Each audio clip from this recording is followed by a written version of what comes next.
का प्रोटेस्ट है आज किस संदर्भ में? ये 36 साल हो गए लेकिन आज तक इंसाफ नहीं हो सका।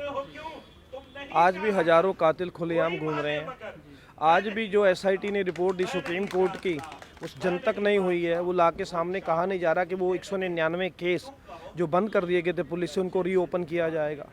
और दूसरी बात, जो देश के अंदर आज भी माहौल फिरका परस्ती का हो रहा है, उसको वो आज कोई बदलाव नहीं हुआ है। आज भी पुलिस का वैसा ही रवैया है, आज भी प्रशासन का वैसा ही रवैया है।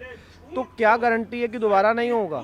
एक तो हम उनको याद कर रहे हैं, इंसाफ की बात कर रहे हैं, और दोबारा ना हो उसके लिए हम जो है प्रोटेस्ट कर रहे हैं। क्या जो सरकारें हैं वो लोगों को जो संप्रदायों में बांट रही है लोगों को? बिल्कुल, ये देश की एकता अखंडता के नाम पर लोगों को बांटा जा रहा है। ज़मीन को तो एक करने की बात हो रही है, लेकिन लोगों को बांटने की बात हो रही है। कभी धर्म के नाम पर, कभी जाति के नाम पर, कभी क्षेत्र के नाम पर, कभी पूर्वांचल के नाम पर, कभी मराठी के नाम पर, कभी किसी और स्टेट के नाम पर, कभी यादव के नाम पर। तो ये तो चल रहा है, राजनीति भी यही चल रही है। बिहार में जो इलेक्शन चल रहा है अभी भी उसी कास्ट इक्विजन पे चल रहा है। तो ये जो बांटने की राजनीति है, ये जब तक बंद नहीं होगी तब तक इस तरह के ये फसाद जो है बंद होने वाले नहीं हैं। जी, आपने इल्ज़ाम लगाया है कि जो हमारे न्यायिक व्यवस्था में उच्च पदों पर बैठे हुए हैं वो भी गुनाहगार हैं।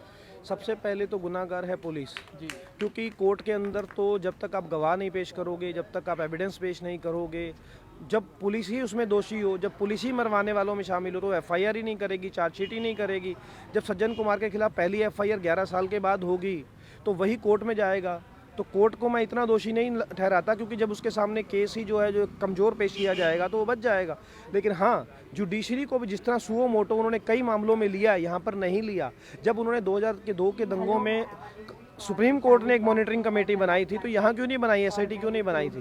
तो बहुत लेट बनाई गई, और तब तक तो सारे जो गवाह हैं वो मर चुके हैं या एविडेंस हटाए जा चुके हैं। अभी जब 84 का जो कत्लेआम हुआ था, सिख दंगे हुए थे, तब कांग्रेस की सरकार थी, अब बीजेपी की सरकार है। तब दोषी सबसे ज़्यादा किसको मानते हैं जो सिखों को अभी तक 36 ईयर हो गए हैं तो उनको न्याय नहीं मिल सका? मेरा मानना है कि ये फिरका परस्ती की सोच है। कांग्रेस इस इल्ज़ाम से बरी नहीं हो सकती है, क्योंकि जब राजीव गांधी ने कहा कि जब बड़ा पेड़ गिरता है तो धरती हिलती है, तो उसके बाद उसने वो केस दर्ज करने नहीं दिए।